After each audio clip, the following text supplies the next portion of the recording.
चलिए स्टार्ट करते हैं। एक्चुअल में आज मैं आपको बताऊंगा इलेक्ट्रॉन, प्रोटॉन और न्यूट्रॉन इसकी संख्या को तुरंत कैसे ज्ञात कर सकते हैं, कैसे इसको हम बता सकते हैं कि कितनी एग्जैक्ट संख्या है किसी भी एटम में, किसी भी परमाणु में इलेक्ट्रॉन, प्रोटॉन और न्यूट्रॉन की संख्या को ज्ञात करने का सबसे आसान जो ट्रिक है वो मैं बताने जा रहा हूं आपको। देखिए, पहले कुछ बातों को फटाफट सुन लीजिएगा। इतना सभी लोग जानते हैं कि जो एटम होता है उसका एक न्यूक्लियस होता है। उस न्यूक्लियस में प्रोटॉन और न्यूट्रॉन होते हैं। न्यूक्लियस के बाहर अपनी अपनी कक्षाओं में इलेक्ट्रॉन चक्कर लगाते रहते हैं।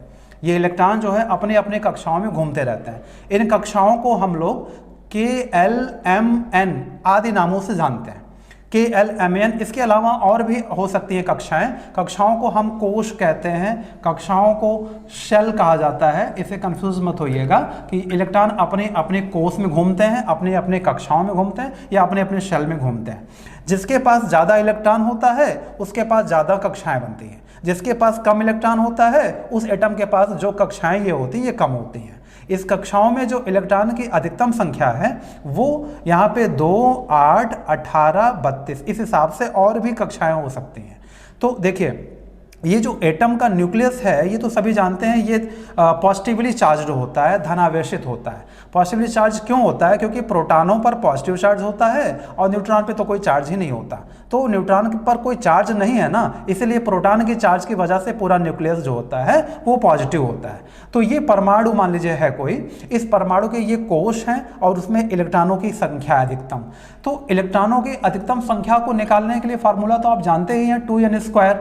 इसको तो आपको पता ही है कि यहाँ पे n जो है ये कोशों की संख्या यानी नंबर ऑफ शेल को प्रदर्शित करता है। मान लीजिए आपको K कोश में इलेक्ट्रॉन की संख्या फाइंड आउट करना है, तो K जो कोश है वो न्यूक्लियस के बाद का पहला सेल है, पहला शेल है ना। तो यहाँ पे n की वैल्यू 1 हो जाएगी, तो आंसर आ जाएगा 2।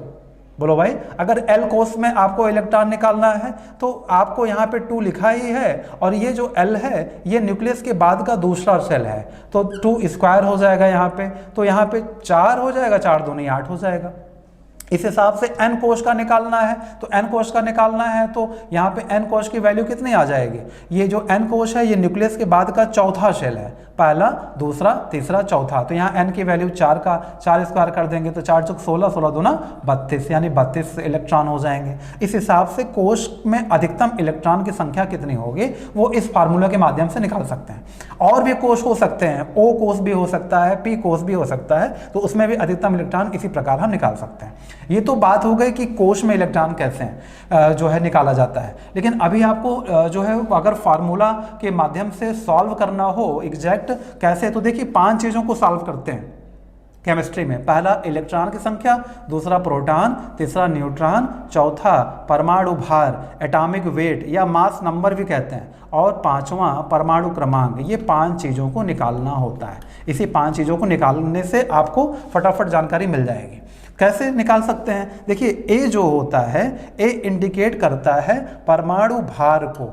इसको हिंदी में हम लोग परमाणु भार कहते हैं और इंग्लिश में कहते हैं एटॉमिक वेट। इससे कोई कन्फ्यूज़न नहीं है। एटॉमिक जो वेट है ये ए इंडिकेट करता है, ठीक है, एटॉमिक वेट। अच्छा, इसको हम लोग मास नंबर भी कहेंगे यानी द्रव्यमान संख्या कहेंगे तो भी कोई प्रॉब्लम नहीं है। द्रव्यमान संख्या, इसको हम लोग बोलते हैं मास नंबर। मास नंबर, बोलो भाई, बात समझ में आ रही है हमारी? ये ए के लिए है। और जो ये जेड होता है, जेड जो होता है ये आप समझिए, मैं आपको बताऊं, ये एटॉमिक नंबर, परमाणु क्रमांक को इंडिकेट करता है। परमाणु क्रमांक, इसको हम लोग कहते हैं एटॉमिक नंबर। एटॉमिक नंबर, बात समझ में आ रही है? इसको परमाणु संख्या कहते हैं, परमाणु क्रमांक कहते हैं। इस तरीके से जेड होता है। तो अब इनका जो फार्मूला है उस फार्मूला दिमाग में बैठा लीजिए, वहीं से आपको फटाफट करना आ जाएगा, बिल्कुल भी प्रॉब्लम आएगी भी नहीं। बात समझ में आ रही है हमारी? देखिए कैसे निकालेंगे फार्मूला से। देखिए, ये जो ए लिखा है, ए का फार्मूला होता है P+n। ये पहला फार्मूला आप याद कर लीजिए। दूसरा जो फार्मूला बता रहे हैं वो यहीं से n के माध्यम से निकल जाएगा। n को निकालना होगा तो A-P बना लीजिए। भाई n को निकालना होगा, P को उधर भेज दीजिए। P पॉजिटिव में है, उधर जाके माइनस में हो जाएगा तो A-P। इसके अलावा एक फार्मूला और याद कर लीजिए, वो है Z = P = E। ये 3 फार्मूला आपको लर्न हो जाना चाहिए। इसी 3 फार्मूला से आप सारा क्वेश्चन सॉल्व करते चले जाएंगे। कैसे? ए अगर निकालना है, परमाणु भार निकालना है या मास नंबर निकालना है तो प्रोटॉन और न्यूट्रॉन को जोड़ देना है। न्यूट्रॉन जब भी निकालना होगा तो परमाणु भार से प्रोटॉन को माइनस कर देना होगा। और जो जेड होता है, परमाणु क्रमांक होता है किसी एटम का, उतना ही जितना जेड होता है उतना ही प्रोटॉन उस एटम के न्यूक्लियस में होते हैं और उतना ही इलेक्ट्रॉन उस न्यूक्लियस के बाहर चक्कर लगाते हैं।